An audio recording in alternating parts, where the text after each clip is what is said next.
everyone fine. ಮಂಗಳೂರಿನ ಈಜುಕೊಳದಲ್ಲಿ 3 ಯುವತಿಯರ ಸಾವು ಪ್ರಕರಣಕ್ಕೆ ಸಂಬಂಧಪಟ್ಟಂತೆ ಜಿಲ್ಲಾಡಳಿತ ಈಗ ಎಚ್ಚೆತ್ತುಕೊಂಡಿದೆ. ಎಲ್ಲ ರೆಸಾರ್ಟ್ಗಳನ್ನು ಪರಿಶೀಲನೆ ಮಾಡೋದಕ್ಕೆ ದಕ್ಷಿಣ ಕನ್ನಡ ಜಿಲ್ಲಾಡಳಿತ ಈಗ ಸಜ್ಜಾಗ್ತಾ ಇದೆ. ಇನ್ನು ಇಡೀ ಮಂಗಳೂರು ಒಂದು ಕ್ಷಣ ಬೆಚ್ಚಿ ಬಿದ್ದಿತ್ತು.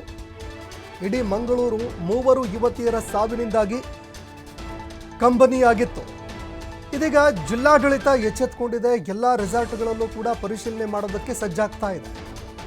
ಸುರಕ್ಷಿತ ಕ್ರಮಗಳನ್ನು ಕೈಗೊಳ್ಳದೇ ಇರುವಂತಹ ರೆಸಾರ್ಟ್ಗಳ ವಿರುದ್ಧ ಕಠಿಣ ಕ್ರಮ ಕೈಗೊಳ್ಳೋದಕ್ಕೆ ಜಿಲ್ಲಾಡಳಿತ ಮುಂದಾಗ್ತಾ ಇದೆ. ಉಚ್ಚಿಲ, ಉಳ್ಳಾಲ ಸಮುದ್ರ ತೀರದಲ್ಲಿ ಅನಧಿಕೃತ ರೆಸಾರ್ಟ್ಗಳು ಇರುವ ಆರೋಪ ಕೂಡ ಕೇಳಿಬರ್ತಾ ಇದೆ. ಅನಧಿಕೃತವಾಗಿ ರೆಸಾರ್ಟ್ಗಳನ್ನು ನಿರ್ಮಾಣ ಮಾಡಿರೋ ಆರೋಪಗಳು ಕೇಳಿಬರ್ತಾ ಇದೆ. ಹೀಗಾಗಿ ಅನಧಿಕೃತ ರೆಸಾರ್ಟ್ಗಳ ವಿರುದ್ಧ ಕ್ರಮ ಕೈಗೊಳ್ಳೋದಕ್ಕೆ ಸಾರ್ವಜನಿಕರು ಆಗ್ರಹವನ್ನು ಮಾಡ್ತಾ ಇದ್ದಾರೆ. ಈಗಾಗಲೇ ಉಚ್ಚಿಲದ ರೆಸಾರ್ಟ್ ಮಾಲೀಕ ಮನೋಹರ್ ಅವರ ಪುತ್ರನನ್ನ ಪೊಲೀಸರು ವಶಕ್ಕೆ ಪಡೆದುಕೊಂಡಿದ್ದಾರೆ. ಮಾಲೀಕ ಮನೋಹರ್ ಹಾಗೂ ಅವರ ಪುತ್ರನನ್ನ ಪೊಲೀಸ್ ಅಧಿಕಾರಿಗಳು ವಶಕ್ಕೆ ಪಡೆದುಕೊಂಡಿದ್ದಾರೆ. ಯಾಕಂದರೆ ಈ ಒಂದು ರೆಸಾರ್ಟ್ನಲ್ಲಿ ಅನೇಕ ಸಮಸ್ಯೆಗಳು ಇರುವಂಥದ್ದು ಕೂಡ ಕಂಡು ಬಂದಿತ್ತು. ಏನು ಮುನ್ನೆಚ್ಚರಿಕೆ ಕ್ರಮಗಳನ್ನು ಕೈಗೊಳ್ಳಬೇಕಾಗಿತ್ತು, ಆ ಒಂದು ಮುನ್ನೆಚ್ಚರಿಕೆ ಕ್ರಮಗಳನ್ನು ಕೈಗೊಳ್ಳದೇ ಇರುವಂಥದ್ದು ಕೂಡ ಕಂಡು ಬಂದಿತ್ತು. ಸಾಕಷ್ಟು ವಿಚಾರಗಳಿಗೆ ಸಂಬಂಧಪಟ್ಟಂತೆ ಫೈರ್ ಎಸ್ಟಿಂಗ್ವಿಷರ್ ಆಗಿರಬಹುದು, ಮತ್ತೊಂದು ಮಗದೊಂದು ಅನೇಕ ವಿಚಾರಗಳಲ್ಲಿ ಅಕ್ರಮ ಕೂಡ ಕಂಡು ಬರ್ತಾ ಇದೆ. ಹೀಗಾಗಿ ಅಧಿಕಾರಿಗಳು ಈಗ ಪುತ್ರ ಹಾಗೂ ಮಾಲೀಕರಾಗಿರುವಂತಹ ಮನೋಹರ್ ಇಬ್ಬರನ್ನೂ ಕೂಡ ವಶಕ್ಕೆ ಪಡೆದುಕೊಂಡು ವಿಚಾರಣೆ ಮುಂದುವರಿಸ್ತಾ ಇದ್ದಾರೆ. ಮತ್ತೊಂದೆಡೆ ಈ ಪ್ರಕರಣ ಘಟಿಸಿದ ಬಳಿಕ ಈಗ ಜಿಲ್ಲಾಡಳಿತ ಎಚ್ಚೆತ್ತುಕೊಳ್ತಾ ಇದೆ. ಯಾಕಂದರೆ 3 ಜನ ಯುವತಿಯರು ರಜೆ ಇರುವಂತಹ ಸಂದರ್ಭದಲ್ಲಿ ರೆಸಾರ್ಟ್ಗೆ ತೆರಳಿದರು. ರೆಸಾರ್ಟ್ನಲ್ಲಿ ಸ್ಟೇ ಮಾಡಿದ್ರು. ಅವತ್ತೇ ಚೆಕ್ಔಟ್ ಮಾಡಬೇಕಾಗಿತ್ತು. ಆದರೆ ಈಜುಕೊಳದಲ್ಲಿ ಈಜಾಡಿಕೊಂಡು ಬರೋಣ ಅಂತ ಹೋಗಿದ್ರು. ಇದೇ ಸಂದರ್ಭದಲ್ಲಿ ಏನು ಡೀಪ್ ಆಗಿರುವಂತಹ ಒಂದು ಜಾಗ ಏನಿರುತ್ತೆ ಈ ಒಂದು ಸ್ವಿಮ್ಮಿಂಗ್ ಪೂಲ್ನಲ್ಲಿ, ಅದರಲ್ಲಿ ಓರ್ವ ಯುವತಿ ಮುಳುಗುತ್ತಾರೆ.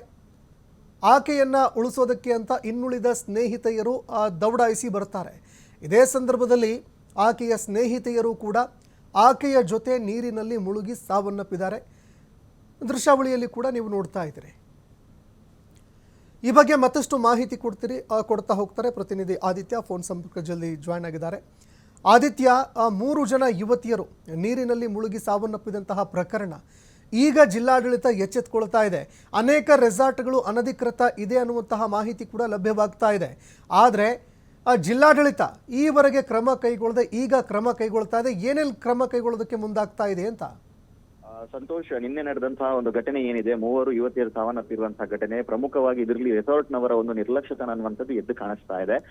ಸ್ವಿಮ್ಮಿಂಗ್ ಪೂಲ್ ಸುತ್ತಮುತ್ತ ಯಾವುದೇ ಸೂಚನಾ ಫಲಕ ಇರಲಿಲ್ಲ. ಮತ್ತೆ ಸ್ವಿಮ್ಮಿಂಗ್ ಪೂಲ್ ಸುತ್ತ ಒಂದು ಸಿಬ್ಬಂದಿಯನ್ನು ಅವರು ನಿಯೋಜನೆ ಮಾಡಬೇಕಿತ್ತು, ಅದು ಇರಲಿಲ್ಲ. ಮತ್ತು ಒಂದು ದೊಡ್ಡ ರೆಸಾರ್ಟ್ ಏನಲ್ಲ, ಅದು ರಿಸೆಪ್ಷನ್ ಇಂದಲೂ ಕೂಡ ಅದು ಕಾಣಿಸುತ್ತೆ ಅಲ್ಲಿ ಆಟವಾಡುವಂಥದ್ದು. ಆದ್ರೂ ಕೂಡ ಯಾರು ಇಲ್ಲದೆ ಯುವತಿಯರಲ್ಲಿ ಸಾವನ್ನಪ್ಪಿದ್ರು. ಹಾಗಾಗಿ ನಿನ್ನೆ ಈ ರೆಸಾರ್ಟ್ ಅನ್ನ ಸೀಲ್ ಡೌನ್ ಮಾಡಲಾಗಿ ಮಾಲಕರನ್ನ ವಶಕ್ಕೆ ಪಡೆಯಲಾಗಿದೆ. ಈ ಬೆನ್ನಲ್ಲೇ ಉಳ್ಳಾಳ ಭಾಗ ಆಗಿರ್ಬೋದು ಅಥವಾ ಸಮುದ್ರದ ತಟದಲ್ಲಿ ಮಂಗಳೂರಿನ ಸುರತ್ಕಲ್ನಿಂದ ಉಳ್ಳಾಳದವರೆಗೂ ಕೂಡ ಸಾಕಷ್ಟು ರೆಸಾರ್ಟ್ಗಳು ಇರುವಂತದ್ದು. ಈ ರೆಸಾರ್ಟ್ಗಳಲ್ಲಿ ಎಲ್ಲ ಕ್ರಮಗಳು ಸರಿಯಾದ ರೀತಿಯಲ್ಲಿ ಇದೆಯಾ, ಅದು ಪ್ರವಾಸಿಗರ ಒಂದು ಸುರಕ್ಷತೆಗೆ ಪೂರಕವಾಗಿದೆಯಾ ಅನ್ನುವ ಆಯಾಮಗಳಲ್ಲಿ ಈಗ ತನಿಖೆ ಆರಂಭವಾಗುವಂತ ಸಾಧ್ಯತೆ ಇದೆ. ಮತ್ತೆ ನಿನ್ನೆ ಉಳ್ಳಾಳದಲ್ಲೂ ಕೂಡ ಸಾಕಷ್ಟು ಜನ ಸಾರ್ವಜನಿಕರು ಇಲ್ಲಿ ಇದೇ ರೀತಿ ಸಾಕಷ್ಟು ರೆಸಾರ್ಟ್ಗಳು ಇದೆ, ಅದು ಅಕ್ರಮದ ರೀತಿಯಲ್ಲಿದೆ, ಕೆಲವೊಂದಿಷ್ಟು ನಿಯಮಾವಳಿಗಳನ್ನು ಅವರು ಪಾಲಿಸ್ತಿಲ್ಲ ಅನ್ನುವಂತಹ ಆರೋಪವನ್ನೆಲ್ಲ ವ್ಯಕ್ತಪಡಿಸಿದ್ರು.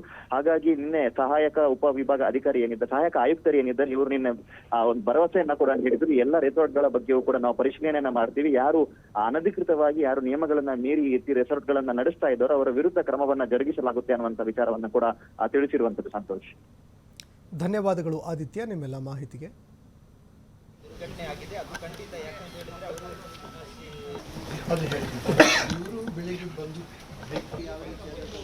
ಕನೆಕ್ಟ್ ಮಾಡಲ್ಲ.